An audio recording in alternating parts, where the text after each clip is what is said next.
આજરોજ લુણાવાડા આમ આદમી પાર્ટીની ટીમ દ્વારા નાની દેનાવાડ ખેડૂતો સાથે મુલાકાત કરવા આવ્યા ત્યારે સરકારે એવું કહ્યું છે કે જે પણ વાઢી દીધેલી હોય ડોગર એવી ડોગરોને જે નુકસાન થયું છે એ સરકાર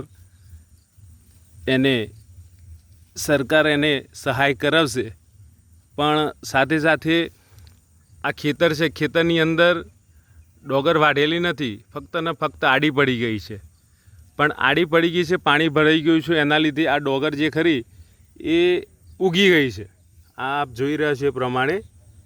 ત્યારે ખરેખર સરકારે પણ એવું કહ્યું છે કે અમે ટૂંક સમયમાં ખેડૂત માટે એક રાહત પેકેજ પણ જાહેરાત કરીશું, પણ હજુ સરકારે કોઈ નિર્ણય લીધો નથી અને ખેડૂતોની ખરેખર ખૂબ જ હાલત ખરાબ થઈ ગઈ છે. તો અમારી પણ એવી રજૂઆત છે કે જલ્દીથી જલ્દી એમનું રાહત અથવા આમ તો માંગ એવી છે કે ભાઈ પાક ધિરાણ જે પણ છે એ માફ કરવું, કારણ કે રાહત પેકેજ જાહેરાત કરવામાંથી ખેડૂતનો કોઈ ફાયદો થવાનો નથી. મજૂરી ખર્ચ મળશે, પણ ખરેખર એમાંથી જે ખેડૂતોએ આશા રાખી હતી એ આશા ઉપર પાણી ફરી ગયું છે, જેના કારણે ખેડૂતો ખૂબ જ અત્યારે હાલ કફોડી હાલતમાં છે, એમના માથે દેવું પણ છે.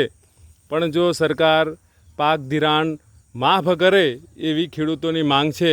એની અંદર આમ આદમી પણ એમાં ખેડૂતોના સહકારમાં રહેશે અને જલ્દીથી જલ્દી આ ખેડૂતોને પાક ધિરાણ માફ કરવામાં આવે એના માટે આમ આદમી પાર્ટી પણ સતત ખેડૂતોના સંપર્કમાં રહેશે અને ખેડૂતોને જે પણ પાક ધિરાણ માફ કરવાનું છે એના માટે અમે લડત આપીશું અને ખેડૂતોને ન્યાય અપાવવા માટે આમ આદમી પાર્ટી રહેશે.